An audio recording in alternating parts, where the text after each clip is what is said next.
Do të ishte projekt i cili e bën edhe zhvillimin ekonomik të Republikës Kosovës. Jemi mësuar të shohim më shumë fotografi kohëve të fundit për disa projekte, por zhvillim konkret nuk kemi pas. Fatkeqësisht Kosova është kthyer me një pikë të zezë në hartën e botës, në mediat ndërkombëtare, edhe për zhvillimet që kanë ndodhur, por po ashtu edhe për një qeveri e cila ka përqa tejmose poplin, mërgatën është tentuar ta përdor si instrument me kahuza të rrënjshme, me qëllime fiktive, të cilat në realitet as nuk ekzistojnë, sepse Kosova megjithatë ka pas institucione qëndrueshme,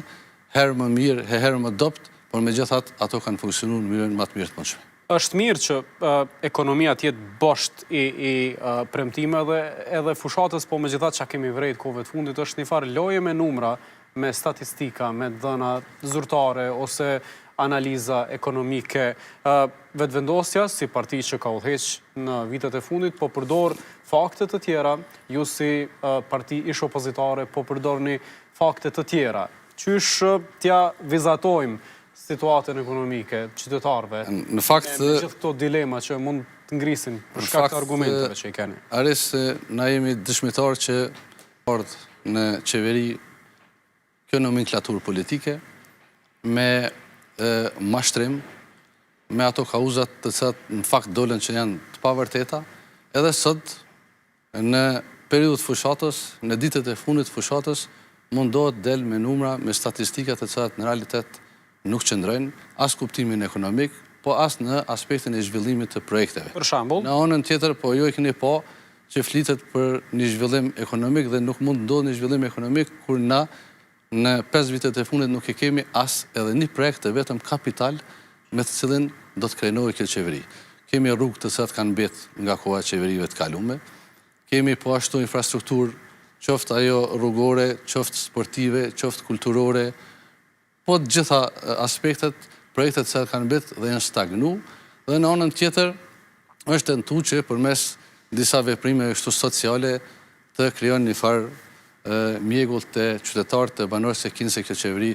është pranë qytetarëve, pranë... Po thoni veprime sociale, për çfarë keni fjalën konkretisht? Po jo keni pa që tashmë, edhe pse ne asnjëherë në asnjë rrethon s'kemi qenë kundër që t'i ndihmohet të rinjve, t'i ndihmohet studentëve, t'i ndihmohet të pensionistëve, por ta kemi parasysh. Këto nuk janë politika që i zhvillojnë Kosovën. Këto janë ndihma të cilat ndodhen në prag të fushatës, kanë ndodhur sidomos në këtë vitet e fundit. Në anën tjetër, ne kemi nevojë që 3 tonë të rinë sot Kosovë. Ata të mbulohen, të mbështeten, të përkrahen përmes bursave, përmes projekteve start-upe të cilat sot i mungojnë Republikës Kosovës, dhe për pasojë kemi pas 2 viteve të fundit, 3 viteve të fundit një numër të madh të rinjve që kanë lëshuar Kosovën në mungesë të perspektivës, sepse kjo është proklamuar si qeveri e shpresës, por në anën tjetër ka qenë qeveria më zhgënjyese që kanë ndodhur pas luftës. Te pjesa tjetër, sot Republikën e Kosovës e kanë lëshuar edhe njerëz që kanë pas kushte të mira ekonomike, për shkak se nuk e kanë pa pjesë të perspektivës me vazhdu jetën në Republikën e Kosovës. Kemi me qindra mjek, infermier, të cilët po elçojnë Kosovën dhe nuk ka një politikë të kësaj qeverie e cila do ta parandalonte ikjen edhe të rive, po edhe